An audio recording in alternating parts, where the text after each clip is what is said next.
There's a trial underway in the South Metro that could decide the balance of power at the state capitol. Democrat Brad Tapke is the incumbent, leading by just 14 votes, but at least 20 ballots were thrown away. That is why Republican Aaron Paul is asking for a new election. Caroline Cummings listened to testimony inside the courtroom all day. She joins us now from Shakopee. Hi there, Caroline.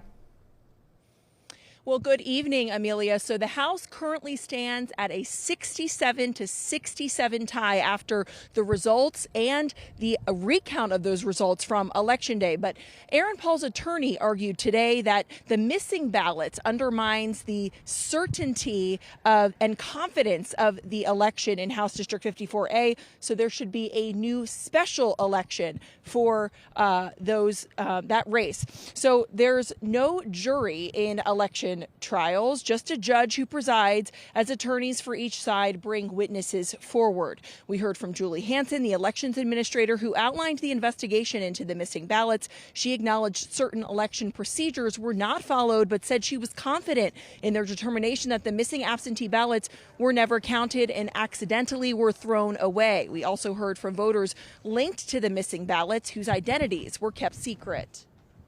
Frankly, I feel like I've been robbed. Makes me question the integrity of our voting system, actually.